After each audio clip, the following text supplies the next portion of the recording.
وقتی طور پر وہ عاجز آ گیا تو پھر دنیا کی یہ چھوٹی موٹی طاقتیں تمہارا کیا بگاڑ لیں گی؟ اگر اخلاص تمہارے اندر آ جائے، خلوص کی دولت آ جائے، دنیا میں جو کچھ بھی کر رہے ہو سب دکھاوے کے لیے نہیں ہے. کچھ عبادتیں ایسی ہیں جو تمہارے ساتھ راز رہے تمہارے اور تمہارے پروردگار کے بیچ. ہر بات کی تشہیر کرنا ضروری نہیں ہوتا کہ لوگوں کی مدد آپ نے کیا تو پیپر میں چھاپ دیا، اور آپ کوئی نیکی کر رہے ہیں تو ضروری نہیں ہوتا کہ ہر چیز کی تشہیر کی جائے. ہاں کچھ چیزوں میں حکمت اور مصلحت ہو سکتی ہے کہ لوگوں کو نیکی کی طرف بلانے کے لیے اعلان کیا گیا ہو، لیکن ہر چیز میں نہیں. عزیزان گرامی وقار، اخلاص جب کسی کے پاس ہو تو ایک اور حدیث میں آپ کو بتا دوں، بندے جو عبادت کرتے ہیں نا یہاں پر دنیا میں بھی، سب کا کچھ نہ کچھ ایک غرض ہے، کچھ نہ کچھ ایک مقصد ہے. آپ نماز کے لیے آئے ہیں یا نیکیاں کر رہے ہیں یا گناہوں سے بچ رہے ہیں تو کوئی تو غرض ہوگی. حدوں میں سے ایک چیز ہوگی، جہنم کا خوف ہوگا، اللہ کے عذابات سے ڈر لگتا ہوگا، اس لیے نماز پڑھ لیتے ہیں، پوری اپنی صحیح کر لیتے ہیں. یا تو پھر جنت کی نعمتوں کا شوق ہوگا کہ جنت میں جانا ہے، صحابہ تابعین اولیاء کاملین کے پڑوس میں رہنا ہے. یا تو شوق ہے یا تو ڈر ہے، اور یہ دونوں چیزیں بندے کو عبادت کرواتی ہیں. قیامت کے دن کے متعلق حدیث میں ملتا ہے، جب بخشے گئے ہوئے لوگ جن کو جنت بھیجا جا رہا ہے، جنتیوں کی بات کر رہا ہوں عام کی نہیں، تو اس میں 3 کیٹیگری ہوں گی. ایک جماعت وہ ہوگی جن سے اللہ تعالیٰ فرمائے گا کہ اے بندو تمہارے اوپر آج جنت کھول دی گئی، تم بخش دیے گئے ہو، تم عبادت کرتے تھے دنیا میں، بتاؤ کیوں کرتے تھے؟ وہ بندے کہیں گے کہ مولا تیری جہنم سے بڑا ڈر لگتا تھا، اس کے عذابات کا خوف تھا، اس لیے ہم عبادت کرتے تھے. رب تعالیٰ فرماتا ہے کہ جس چیز سے تم ڈرتے تھے میں نے آج بچا لیا، جاؤ میری جنت میں. ان کو جنت بھیج دیا جائے. دوسری ایک جماعت، ان سے رب تبارک و تعالیٰ پوچھے گا تم کیوں عبادت کرتے تھے؟ تم بھی جنت کے مستحق ہو گئے ہو، آج بخشے گئے ہو. وہ لوگ کہیں گے کہ مولا ہمیں تیری جنت کی نعمتیں سننے کے بعد اس قدر شوق تھا کہ ہم وہ نعمتیں حاصل کرنے کے لیے دن رات عبادت کیے، ذکر کیے، تسبیح پڑھے، اور آج کامیاب ہوئے. رب تعالیٰ فرماتا ہے میری جنت کی خواہش کرنا بھی نیکی ہے، جاؤ میں تمہیں جنت دیتا ہوں. وہ بھی جنت میں چلے گئے. تیسری جماعت تھی، ان سے پوچھا جائے گا تم کیوں عبادت کرتے تھے؟ تم بھی آج جنت کے مستحق ہو گئے. وہ کہیں گے کہ مولا ہمیں تیرے جہنم کے عذابات کی بھی پرواہ نہیں، اور نہ ہی تیری جنت کی نعمتوں کی خواہش، بلکہ ہم تو صرف اور صرف تیری رضا کے لیے کرتے تھے، تو راضی ہو جا، ہم جنت و دوزخ کے لیے نہیں. تو رب تبارک و تعالیٰ فرماتا ہے کہ یہ میرے مخلص بندے ہیں، خالص پیور اللہ کے لیے کرتے تھے. رب تعالیٰ فرماتا ہے جاؤ میں تم سے راضی ہو گیا، تم بھی جنت میں. جنت میں جانے کا حکم دے دیا جائے، لیکن فرمایا گیا وہ جماعت رک جائے گی، وہ کہیں گے نہیں ہم جنت میں نہیں جائیں گے. ایسا بھی کوئی ہے؟ وہ کہیں گے کہ مولا اگر ہم جنت میں جائیں گے تو اندر جو جنتی ہیں وہ ہمیں تانا ماریں گے، تم بھی جنت کے لیے کرتے تھے اور بولے کچھ اور ہو، بدلہ تو تم نے بھی لے لیا عبادتوں کا، ہمیں اپنی عبادتوں کا بدلہ نہیں چاہیے. رب تبارک و تعالیٰ فرماتا ہے میری رضا یہی ہے کہ تم جنت میں چلے جاؤ، میں تم سے راضی ہو گیا. وہ پھر رکے رہیں گے کہ مولا ہم نے جنت کے لیے نہیں تیری رضا کے لیے کیا ہے. پھر حکم ہوگا فرشتوں کو کہ ان کے ہاتھوں اور پیروں میں بیڑیاں باندھو اور کھینچ کے جنت میں لے جاؤ. وہ ایک جماعت ایسی ہے. یہ کون لوگ ہیں جو مخلصین ہیں، خالصتاً اللہ کے لیے عبادت کرتے تھے. عزیزان گرامی وقار، جو اللہ رب العزت کے لیے کرنے والے لوگ ہیں، اللہ تعالیٰ ان کو ہمیشہ ذلت اور رسوائی سے محفوظ رکھتا ہے. اخلاص. بنی اسرائیل میں ایک خاتون تھی اور اس کا بڑا گھرانہ تھا. اس کا باپ جو تھا وہ بڑا کنجوس اور بخیل آدمی، بڑے پیسے والا. ایک دن ایسا ہوا کہ یہ جو لڑکی تھی، جوان لڑکی، اس نے باہر ایک فقیر کو دیکھا جو بڑا مجبور تھا، ضرورت مند تھا، اس کو اٹھا کر کے اچھی خاصی دولت اپنے باپ کی دے دی، اور باپ کو پتہ چلا تو اتنا غصے میں آیا کہ میں ایک پھوٹی کوڑی نہیں دیتا اور تو اتنی بڑی دولت اٹھا کر دے دی، اور غصے میں اپنی بیٹی کا ہاتھ کاٹ دیا، اس کا ہاتھ کٹ گیا۔ غصے میں تھا باپ، بخیل تھا، ہاتھ کاٹ دیا۔ بہرحال کٹے ہوئے ہاتھ کے ساتھ وہ رہنے لگی، تھی اللہ رب العزت کی رضا چاہنے والی۔ کئی دن تک اسی طرح گزر گئے۔ اب باپ بڑے پیسے والا تھا اس زمانے میں، وہ ہاتھ چھپا کر کے رہی۔ پھر اس کا رشتہ آیا ایک بہت بڑے خاندان سے، اور بڑے خاندان کا جو شہزادہ تھا اس نے پسند کر لیا۔ شادی کی ڈیٹ قریب آئی، ان لوگوں نے ہاتھ نہیں دیکھا، بس چہرہ اور باقی ساری چیزیں دیکھی، اور انہوں نے بھی چھپا رکھا کہ ہاتھ نہیں ہے۔ کٹے ہوئے ہاتھ کے ساتھ کون شادی کرے گا؟ بہرحال شادی ہو گئی۔ شادی ہونے کے بعد وہ گھر رخصت ہو گئی، اپنے نئے دولہے کے ساتھ وہ اپنے گھر پر بیٹھی ہے، دسترخوان پر۔ وہ بائیں ہاتھ سے کھایا کرتی تھی، ایک ہاتھ تو کٹا ہوا تھا، چھپا کر کے رکھتی تھی۔ دسترخوان پر جب بیٹھی، اس کا نیا دولہا ہے، اس کے گھر والے، کھانے کے وقت اب ہاتھ نکالنے کی باری آ گئی۔ وہ بائیں ہاتھ سے کھا رہی تھی تو اس کے شوہر نے کہا کہ کیا سیدھے ہاتھ سے نہیں کھا سکتی؟ سیدھے ہاتھ سے کیوں نہیں کھا سکتی؟ اب اس کے رشتے کے ٹوٹنے کا وقت آ گیا تھا، اگر پتہ چلے تو دھوکہ کیا ہے، کٹے ہوئے ہاتھ کے ساتھ ہمارے ساتھ نکاح ہوا ہے۔ اس کے آنکھوں میں آنسو آئے، وہ ہاتھ اپنے کپڑے کے اندر ہی چھپائی رہی۔ اچانک اسے غیب سے ایک آواز آئی، اے میری بندی ہاتھ نکال۔ اس نے اپنے دوپٹے کے اندر سے ہاتھ نکالا تو سیدھا ہاتھ پورا صحیح سلامت تھا۔ پھر وہ زمانہ موسیٰ علیہ السلام کا تھا، ان کی بارگاہ میں حاضری دے کر اس نے اپنا یہ واقعہ سنایا۔ سیدنا موسیٰ کلیم اللہ فرمانے لگے، مولا نے مجھے یہ وحی دے کر بھیجا اور ارشاد فرمایا کہ اے موسیٰ، ہم اس ہاتھ کو شرمندہ نہیں ہونے دینا چاہتے جو ہاتھ میری بارگاہ میں اخلاص سے اٹھاؤ۔ میرے عزیزو، یہ اخلاص کی دولت ہے۔ جو خالصتاً اللہ کے لیے کچھ کیا ہو، مولا اسے کبھی ذلیل نہیں ہونے دے گا، اسے بے عزت نہیں ہونے دے گا۔ اسی لیے کچھ کام ایسے کر جاؤ جو خالصتاً اللہ کے لیے ہو، رب تبارک و تعالیٰ کے لیے اب تک کیا کیا ہے اس کا بھی آپ کے پاس کچھ تو ہونا چاہیے۔ اگر اپنی زندگی میں آپ احتساب کریں، اپنا ہی محاسبہ کریں کہ میں جوانی سے لے کر اب تک جتنے کام کیا ہوں، کوئی کام ایسا ہے جو خالص اللہ کے لیے کیا ہو؟ رسول پاک صلی اللہ تعالیٰ علیہ وسلم کی ایک حدیث میں آپ کے سامنے عرض کرتا ہوں، اخلاص میں کتنی طاقت ہے وہ بتاتا ہوں۔ حضور اکرم صلی اللہ علیہ وسلم فرماتے ہیں، صحیح حدیث ہے یہ، 3 لوگ سفر پر تھے، 3 دوست تھے، یہ تینوں سفر پر تھے، اور یہ پہاڑوں کے راستے سے جا رہے تھے۔ ایک پہاڑ کے غار میں ان لوگوں نے پناہ لینے کے لیے تھوڑی دیر آرام کیا، اور بارشیں شروع ہو گئیں، طوفانی بارش، اور ایسی بارشیں آئی کہ پہاڑ کے پتھر کھسکنے لگے، اور ایک بہت بڑی چٹان کھسک کر کے یہ غار کے منہ پر آ کر گر گئی۔ غار بند اور یہ اندر 3 بیٹھے ہوئے ہیں، ہاتھ کے ہلانے سے تو پتھر جانے والا نہیں، ایک بڑی چٹان گر کر کے بند ہو چکی، ان کی قبر وہیں بننے والی۔ 3 لوگ ہلا کر کے کیا ہٹا سکتے تھے؟ اب تینوں لوگوں نے کیا کیا؟ میرے آقا صلی اللہ علیہ وسلم فرماتے ہیں تینوں رونے لگے کہ اب ہماری موت یہیں پر ہونے والی ہے، ختم ہے، لیکن اس سے پہلے چلو اللہ کی بارگاہ میں اپنی زندگی کی کوئی ایسی چیز ہو جو تم نے خالص اس کے لیے کیا تھا، اس نیکی کو وسیلہ بنا کر کے دعا کرتے ہیں، دیکھتے ہیں پتھر ہٹتا ہے کیا۔ تو تینوں نے اپنی اپنی زندگی کی ایک ایک چیزیں شمار کرنا شروع کیا۔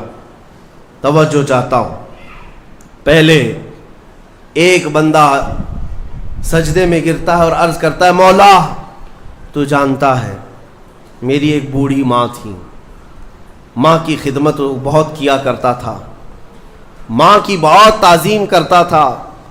ایک دن رات کو جب میں گھر پہنچا تو میرے پاس صرف ایک روٹی تھی اور تھوڑا سا دودھ تھا۔ میرے گھر کے کئی بچے تھے، بچے بھی بھوکے تھے، لیکن میری ماں بوڑھی تھی۔ تو میں جب بھی گھر رات کو پہنچتا پہلے اپنی ماں کو کھلاتا، اس کے بعد اپنے بچوں کو کھانا دیتا۔ اس دن ایسا ہوا کہ میرے پاس صرف ایک روٹی اور تھوڑا سا دودھ تھا، ماں بھی بھوکی تھی اور بچے بھی۔ بچے آ کر لپٹ گئے، کہنے لگے کہ ہمارے لیے کھانا، بھوک کی شدت ہے۔ میں نے بچوں کو تھوڑی دیر کے لیے بٹھایا گھر کے باہر اور اس روٹی کو چور کر دودھ میں اپنی بوڑھی ماں کو کھلایا۔ میری بوڑھی ماں جو بھوکی تھی وہ پوری روٹی کھا گئی اور پورا شکم سیر ہو کر وہ دعا کرتے ہوئے سو گئی۔ اس رات کو میں بھی بھوکا رہا، میرے بچے بھی بھوکے رہے، ہمارے گھر میں اس کے علاوہ کوئی کھانا نہیں تھا۔ اے رب ذوالجلال، میں نے اپنی ماں کے ساتھ یہ جو حسن سلوک کیا خالص تجھے راضی کرنے کے لیے، خالص تجھے راضی کرنے کے لیے۔ مولا اگر یہ میری نیکی تجھے پسند ہے تو یہ چٹان کو ہٹا دے۔ وہ دعا کر رہا تھا، چٹان تھوڑی کھسک گئی، اپنے آپ کھسک گئی، لیکن اتنی نہیں کہ وہ نکل سکیں۔ دوسرا جو ساتھی تھا وہ سجدے میں گرا اور وہ دعا کرنے لگا۔ یہ پوری حدیث پاک موجود ہے جس کو میرے آقا نے بیان کیا۔ میرے عزیزو، زندگی میں کوئی ایسی چیز ہو جو اللہ کے لیے کیا ہو، پھر دیکھنا زندگی کی مصیبتیں آئیں، اسی نیکی کو تم اللہ کی بارگاہ میں رکھ سکتے ہو۔ دوسرا سجدے میں گرتا اور کہتا ہے، مولا تو بہتر جانتا ہے، میں اپنی چچیری بہن کا عاشق ہو گیا تھا۔ اس کی چچیری بہن تھی، چاچا کی بیٹی، عاشق ہو گیا اور ہم دونوں میں معاشقہ چلنے لگا، ایک دوسرے سے محبت کرنے لگے۔ ایک دن ایسا آیا کہ ہمارے گھر والے اور اس کے گھر والے سب باہر چلے گئے، ہم دونوں تنہا رہ گئے اور ہم دونوں ایک کمرے کے اندر آئے۔ ہم دونوں نے گناہ کرنے کا ارادہ کر لیا۔ شادی تو نہیں ہوئی تھی، نکاح بھی نہیں ہوا تھا، دونوں کھڑے ہوئے، گناہ کرنے کا ارادہ ہی تھا کہ ہم دونوں کو اچانک خیال آیا میرا رب دیکھ رہا ہے۔ ہم کپڑے اتارے اس کے سامنے جو ہمارے دلوں کے حالات بھی جانتا ہے۔ تو وہ میری چچیری بہن وہ بھی رونے لگی، میں بھی رونے لگا اور ہم ایک دوسرے کو ہاتھ نہیں لگائے۔ مولا اس زنا سے اور اس بدکاری سے اگر میں بچا تھا تو میرے رشتہ داروں سے ڈر کر نہیں، خالص تیری رضا کے لیے، کہ مولا کریم کے اس سلطنت کو میں اپنے گناہوں سے پامال نہیں کروں گا۔ تو جب یہ وہ کہنے لگا اور عرض کیا، مولا اگر میں وہ رات گناہ سے بچاؤں، تیری بارگاہ میں میرا وہ بچنا پسند ہے تو اس چٹان کو تو ہٹا دے۔ حدیث پاک میں چٹان اور کھسک گئی۔ تیسرا شخص تھا، وہ سجدے میں گرا اور کہنے لگا، اے رب ذوالجلال، تو بہتر جانتا ہے، میں ایک زمین اور جائیداد کا مالک تھا، میرے پاس کئی مزدور کام کیا کرتے تھے، اور ایک مرتبہ ایسا ہوا کہ میں مہینہ ختم ہوتے ہی سارے مزدوروں کو ان کی تنخواہ دے دیا کرتا۔ ایک مزدور ایسا ہے جو اپنی تنخواہ لیے بغیر چلا گیا، ایک مزدور تنخواہ لیے بغیر چلا گیا اور اس کی تنخواہ میں نے سنبھال کر رکھی اور اس سے ایک بکری خرید لیا۔ میاں لوگ تو کسی کی سیلری ہو دبا کر کے کھا جائیں گے، اور یہ حدیث پاک میں جس کے لیے کہا جا رہا ہے وہ بندہ کہتا ہے میں اس کی پوری تنخواہ سے ایک بکری خرید لیا، بکری کو پالنے لگا، وہ مزدور آیا نہیں، وہ مزدور چلا گیا، مہینوں چلا گیا، بکری کو میں پالتا رہا، بکری نے بچے دی، بچوں کے بچے ہوئے، بچوں کے بچے ہوئے۔ اے رب ذوالجلال، تو نے اتنی برکت دی کہ اس ایک بکری سے ایک پورا میدان، کئی ہزار بکریاں بھر گئی، کئی ہزار بکریاں کئی سالوں کے اندر۔ وہ ان بکریوں میں نہ کسی کو بیچتا تھا نہ کسی کو ذبح کرتا تھا، سب بکریاں رکھا۔ کئی سالوں کے بعد اچانک وہ مزدور واپس آیا اور اس نے آ کر مجھ سے کہا کہ مالک میں آپ کے ہاں خدمت کرتا تھا، آپ کو یاد ہے کچھ سالوں پہلے میں نے اپنی تنخواہ چھوڑ دی تھی، ایک مہینے کی تنخواہ نہیں لیا تھا۔ تو میں نے اس سے کہا کہ ہاں مجھے اچھی طرح سے یاد ہے، اور اس کا ہاتھ پکڑ کر کے ان بکریوں کے ریوڑ کے پاس لے گیا اور کہا یہ تیری تنخواہ ہے، یہ پوری تیری تنخواہ ہے۔ اس نے کہا میرے ساتھ کیا مذاق کر رہے ہو مالک، میری تنخواہ اتنی ہے کہ اس زمانے میں ایک بکری بھی نہیں آ سکتی۔ اس نے کہا ہاں بالکل تو صحیح کہہ رہا ہے، لیکن اس زمانے میں ایک بکری خرید لی میں نے، اور اسی بکری سے اللہ نے اتنی برکت دی، اس میں میرا ایک بھی حصہ نہیں، تیری ان بکریوں کا دودھ تک میں نے نہیں پیا، صرف اور صرف تیرے انتظار میں، اور یہ ساری بکریاں تو لے جا۔ اور وہ مزدور خوشی خوشی اپنے پورے ریوڑ کو، آج کے زمانے کے وہ کئی لاکھوں کی بکریاں ہوں گی، وہ مزدور لے گیا۔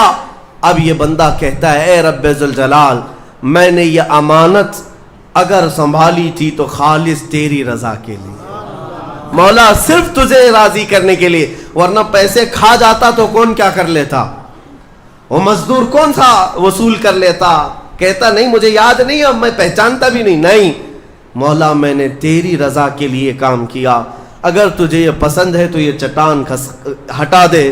حدیث پاک میں ہے اس نے جیسی یہ دعا کیا پوری چٹان ہٹ گئی، پوری چٹان کھسک کر ختم ہو گئی، ان کا راستہ صاف ہوا۔ پتہ یہ چلا، حدیث پاک کا یہ مفہوم ہے میرے عزیزوں۔ میں اب آپ کے سامنے عرض کرتا ہوں، ایسی بڑی بڑی چٹانیں آج بھی ہم پر گر رہی ہیں، مصیبتوں کی چٹانیں، ظلم کی چٹانیں، لوگوں کے تان و تشنی اور لوگوں کی گالی گلوچ کی چٹانیں، ان چٹانوں کو کھسکانے کے لیے تمہارے پاس اخلاص والی کوئی نیکی موجود ہے؟ رب تبارک و تعالیٰ کی بارگاہ میں کبھی یوں عرض کرتے کہ مولا میں نے خالصتاً ایک رات تیرے لیے کھڑے ہو کر پکارا تھا جب سب لوگ سو رہے تھے، میں صرف تجھے راضی کرنے کے لیے عبادت کیا، مولا اگر تو راضی ہے تو ان فلسطین کے بچوں پر رحم کر دے۔ ہمارے پاس ایسی کوئی چیز ہے جو ہم عرض کر سکیں؟ آج دعائیں کہاں نہیں ہو رہی ہیں، دعائیں سب جگہ ہو رہی ہیں، اجتماعی دعائیں ہو رہی ہیں، ہر خطبے میں، ہر نماز میں، ہر جگہ دعائیں ہوتی ہیں، لیکن میرے عزیزو شاید وہ اخلاص سے خالی ہو گئے ہیں۔ ایک بات یاد رکھنا، حرام لقمے پیٹ میں پڑے ہوں، حرام کمائی گھر میں پڑی ہو تو حدیث پاک میں اس کی کوئی دعا آسمان تک نہیں جاتی، کوئی دعا آسمان تک نہیں جاتی۔ اور ان تمام چیزوں کی طرف کبھی خیال بھی نہ کرنا اور پھر یہ کہنا کہ ہماری دعائیں کیوں نہیں قبول ہوتی، اخلاص نہیں ہوتا، یا تو پھر دعا تو کرتے ہیں، کمائی بھی صاف ہے، حلال ہے، لیکن دعا کرنے کے وقت ایسا لگتا ہے جیسے کوئی ڈیوٹی ادا کر رہے ہیں، جلدی سے بھاگنا ہے۔ ہم تو دیکھتے ہیں نا، نماز میں ہاتھ اٹھانے میں بھی لوگوں کو شرمندگی ہونے لگتی ہے، کچھ تو مرے ہوئے ہاتھوں کے ساتھ دعا کر رہے ہیں، کچھ انگوٹھے پھوڑ رہے ہیں دعا میں۔ تم رب تعالیٰ کی بارگاہ میں مانگ رہے ہو، اخلاص اگر ہوتا تو تمہیں اپنے کی خبر نہیں ہوتی۔ اخلاص، دعا بھی تو رسمی طور پر مانگ رہے ہیں، امام اپنی دعا کر رہا ہے، مقتدی اپنے انگوٹھے پھوڑ رہے ہیں، یہی تو چل رہا ہے۔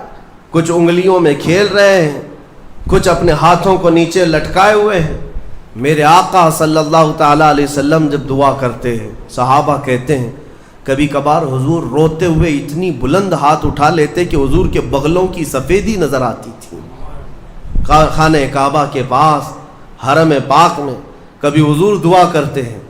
میرے عزیزو، دعا ایک طرح سے بھیک مانگنا ہے، اور وہ بھی پروردگار عالم کی بارگاہ میں، اور تمہارے انداز دیکھے جاتے ہیں، تمہارا اخلاص بھی دیکھا جاتا ہے۔ مانگنے میں ہی تم سیریس نہیں ہو، صرف رٹی رٹائی ہوئی چیزیں بولے جا رہے ہو، یعنی کسی نے یاد کرا دیا بس وہی بولے جاؤ۔ تمہارا دل کب کہہ رہا ہے، دل کی حضوری کے ساتھ کب کہہ رہے ہو؟ کچھ چیزیں خاص ہیں، صغیرہ کبیرہ ہمارے معاف کر دے، اس کو پتہ ہی نہیں صغیرہ کون ہے کبیرہ کون ہے، یہ تو رٹی ہوئی چیزیں بولے جا رہے ہو نا۔ اے اللہ ہمارے صغیرہ کبیرہ معاف کر دے، کیا ہے صغیرہ کبیرہ؟ کچھ پتہ نہیں، مولوی صاحب نے سکھایا تھا۔ دل کا جب حضور نہیں، دل کا اخلاص نہ ہو تو پھر کیا چیز مانگ رہے ہو اللہ کی بارگاہ میں؟ اخلاص یہ سب سے بڑی طاقت ہے، اگر یہ نہیں ہے تو عبادتوں کی جان ہی نہیں ہے، عبادتوں کی جان ہی نہیں ہے، عبادتوں کی جان اخلاص ہے۔ یہاں تک کہ امام غزالی رحمۃ اللہ تعالیٰ علیہ نے ایک واقعہ ایسا بھی لکھا ہے، وہ پڑھنے کے بعد مجھے بڑی حیرت ہوتی ہے۔ ایک بزرگ تھے، 30 سال تک انہوں نے پہلی صف میں کھڑے ہو کر نماز ادا کی، 30 سال تک ایک بھی نماز ان کی تکبیر اولا بھی نہیں چھوٹی امام کے پیچھے. تکبیر اولا امام جب پہلی تکبیر باندھ رہا ہے اس تکبیر میں وہ حاضر رہتے تھے. جماعت تو دور کی بات ہے, چھوٹنا, پہلی تکبیر کبھی نہیں چھوٹی 30 سال تک. 30 سال کے بعد ایک دن ایسا اتفاق ہوا کہ وہ مغرب میں لیٹ ہو گئے, 1 رکعت ہو گئی تھی. اور 30 سال کے بعد صفیں بھر گئی تھی, پیچھے جگہ ملی. وہ آئے اور کہا آج اگر میں پیچھے نماز پڑھوں گا سب گھوم گھوم کے مجھے دیکھیں گے. 30 سال سے جو پابند تھا کہاں گیا. ہوتا یہی ہے نا, وہ شرمندگی کے مارے کہ لوگ مجھے دیکھیں گے کیا سوچیں گے, گھر چلے گئے. گھر جا کر مغرب پڑھ لی. عشاء میں آنے میں پھر ڈر لگنے لگا کہ اب تو پوری نماز میں ہی نہیں گیا تھا, لوگ سوچیں گے. 30 سال کے بعد پہلی نماز آپ کی نہیں ہوئی ہے, کہاں گئے تھے. عشاء میں بھی نہیں آئے. اس زمانے میں ایک بڑے کامل بزرگ تھے, ان کو خبر کی گئی آج ایک بڑا حادثہ ہو گیا ہمارے شہر میں. کہا کیا؟ کہا فلاں بزرگ جو 30 سال سے مسجد میں تکبیر اولا کی بھی پابندی کرتے تھے آج وہ غائب ہے. تو اس بزرگ نے فرمایا چلو ہم ملتے ہیں.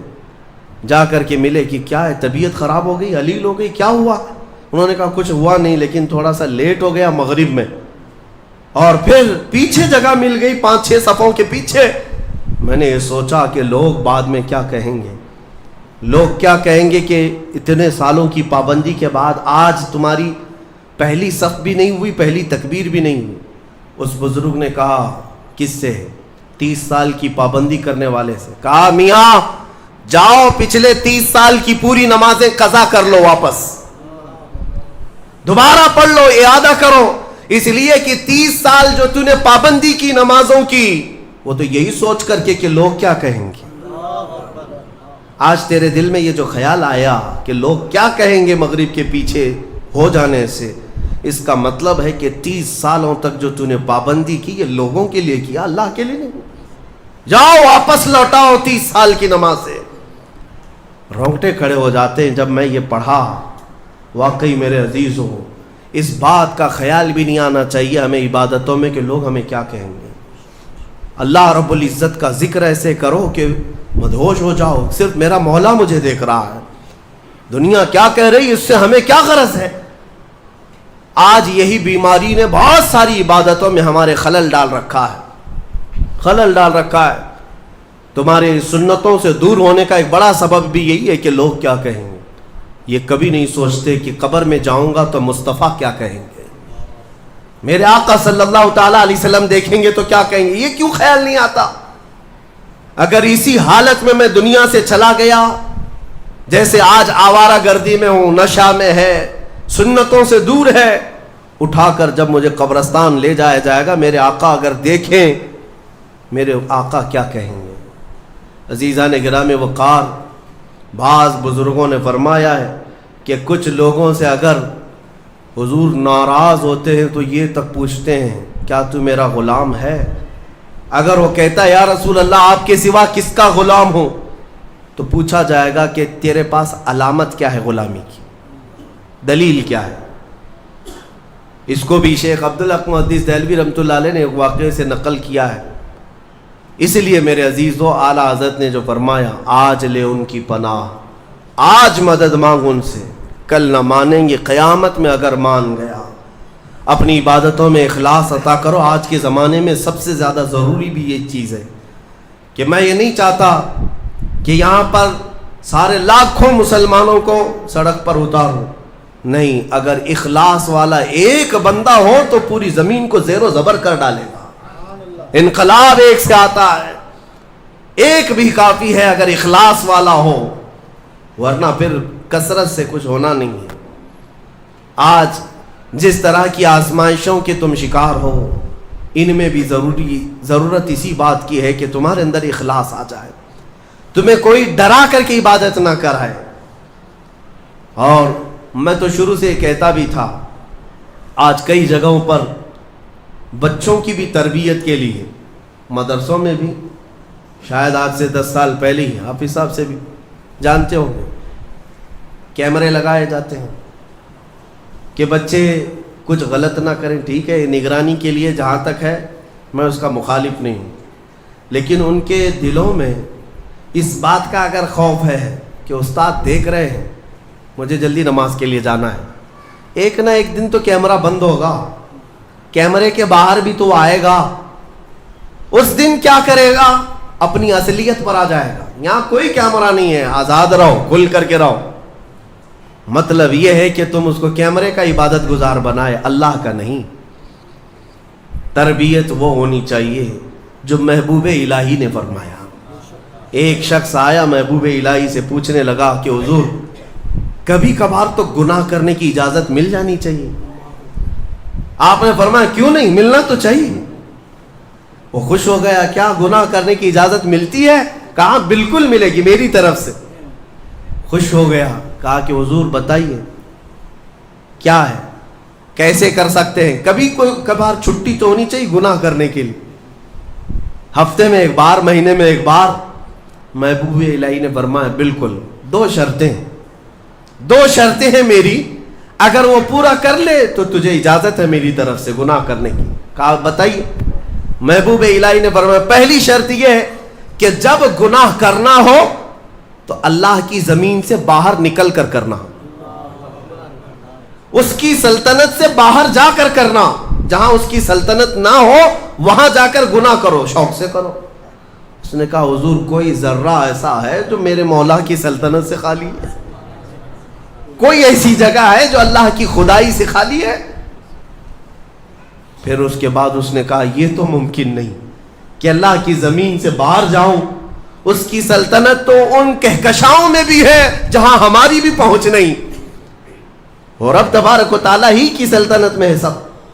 پھر اس نے کہا دوسری شرط آپ کی؟ محبوب الہی نے فرمایا جب گناہ کرنے کا ارادہ ہو تو وقت دیکھ لینا، اس وقت گناہ کرنا جب تیرا رب سو رہا ہو۔ اس نے کہا حضور یہ کیسی شرط ہے؟ میرا مولا تو وہ ہے لا تأخذہ سنۃ ولا نوم، میرا رب وہ ہے جسے نہ اونگ آتی ہے نہ نیند آتی ہے، وہ پوری کائنات کے لیے حی اور قیوم ہے۔ تو محبوب الہی نے کہا ظالم، جب تجھے یہ دونوں باتیں معلوم ہیں کہ تو اس کی سلطنت سے باہر نہیں جا سکتا اور اس کی غفلت کا ایک لمحہ کیا ایک آن بھی نہیں آ سکتی، تو کیا تجھے اس بات کی شرم نہیں آتی کہ اسی کی زمین پر اسی کے دیکھنے کے حالت میں گناہ کروں؟ یہ کیسے ممکن ہے کہ تجھے تیری ماں دیکھ رہی ہو، تیرا باپ دیکھ رہا ہو اور تو اس وقت ننگا ہو رہا ہو؟ تو اپنے گھر میں اپنے ماں باپ کے سامنے ننگا نہیں ہوتا تو اس پروردگار عالم کی بارگاہ میں اس کی نافرمانی کے لیے کیسے گناہ کر لے گا؟ زمین اس کی، سلطنت اس کی، اس کا کھا رہا ہے، اس کا پی رہا ہے، اس کی ہوائیں استعمال کر رہا ہے، ساری نعمتیں اسی کی دی ہوئی ہیں، اور تو کہتا ہے کہ گناہ کی اجازت چاہیے؟ اور پھر اللہ رب العزت ایک آن کے لیے بھی جب غافل نہیں ہے تو کیا اس بات کی شرم نہیں آتی کہ رب تعالیٰ دیکھ رہا ہو اور اس وقت تم گناہ کر رہے ہو؟ عزیزان گرامی، یہی وہ عبادت کا اعلیٰ درجہ ہے جو محبوب الہی نے سکھایا کہ کسی کے اندر یہ دو تصور آ جائیں کہ میرا مولا ہر گھڑی مجھے دیکھ رہا ہے اور میں جہاں جاؤں گا اسی کی سلطنت میں جاؤں گا، یہ اخلاص ہے۔ پھر یہ عبادتوں کی جان ہے۔ پھر دیکھنا آپ کی عبادتوں میں لطف کیسا آئے گا اور مزہ کیسا آئے گا، عبادتوں کا طور طریقہ ہی بدل جائے گا۔ ہاں یہاں آ کر کے پھر نماز میں حساب کتاب نہیں شروع کریں گے، نماز میں آ کر کے بازار کی باتیں تمہارے دماغ میں نہیں گھومیں گی، امام پتہ نہیں کیا پڑھ رہا ہے، مقتدی کہیں اور پہنچا ہوا ہے۔ یہ کیوں ہو رہا ہے؟ اخلاص نہ ہونے کی وجہ سے، دل کے اندر اخلاص نہیں، خالص اللہ کے لیے کرے۔ حضرت حاتم اصم بڑے بزرگ ہیں اور وہ نماز کے لیے کھڑے ہوتے تو ان کے بدن کے جو بال ہیں نا وہ اتنے کڑک ہوتے تھے کہ کپڑے سے باہر آ جاتے تھے، رونگٹے ان کے جو کھڑے ہوتے کپڑوں سے باہر آتے تھے، ان کا جسم پیلا پڑ جاتا تھا۔ جب اذان ہوتی تھی تو ان سے پوچھا گیا کہ آپ اتنا کیوں ڈرتے ہیں؟ کہتے ہیں دنیا والے بادشاہ اگر طلب کے لیے بلا لے تو ڈر ڈر کر کے جاتے ہیں کہ میرا کیا حساب ہونے والا ہے، اور وہ شہنشاہ اعظم جب بلا رہا ہے تو میرا دل خوف سے لرز جاتا ہے کہ اب میرے ساتھ کیا ہونے والا ہے۔ وہ میرے ایک لمحے سے بھی غافل نہیں۔ بادشاہوں کو ہیلے بہانے کر کے تم بچ تو سکتے ہو، اس کی بارگاہ میں کہاں بچو گے؟ اور پھر حاتم اسم سے پوچھا گیا آپ عبادت کیسے کرتے ہیں؟ وہ کہتے ہیں میں جب نماز کے لیے کھڑا ہوتا ہوں تو تصور میرا یہ ہوتا ہے کہ ادھر بھی دوزخ ہے ادھر بھی دوزخ ہے، دونوں طرف گڑھے ہیں اور سامنے جنت ہے، اللہ رب العزت کی رضا ہے اور پیچھے ملک الموت انتظار میں ہے۔ اس تصور کے ساتھ میں نماز پڑھتا ہوں کہ اگر ہلوں گا تو ادھر جہنم کا گڑھا ہے، ادھر ہل گیا تو ادھر جہنم کا گڑھا ہے، مجھے بڑھنا ہے میرے مولا کی رضا کی طرف، اور ملک الموت اتنے قریب آ کر کھڑا ہے کہ گردن پہ ہاتھ رکھا ہے، اس لیے میں اپنی ہر نماز کا ہر سجدہ آخری سمجھتا ہوں، اس کے بعد شاید ملک الموت مجھے اٹھا لے گا۔ تو جب میں سجدے میں جاتا ہوں تو مولا کو منائے بغیر اٹھتا نہیں کہ مولا ہو سکتا ہے اس کے بعد پھر میرا سجدہ ہو یا نہ ہو، اسی سجدے میں تو مان جا مجھے مغفرت فرما دے۔ یہ نمازوں کا بھی طریقہ ہے، یہی اخلاص ہے۔ اللہ کریم ان سب کی حفاظت فرمائے، ہمارے اس شہر میں امن و امان عطا فرمائے، ہم سب کو محبتوں اور الفتوں کے ساتھ زندگی عطا فرمائے، ظالموں کے شر سے مولا ہمیشہ ہماری حفاظت فرمائے۔ وآخر دعوانا ان الحمد للہ رب العالمین۔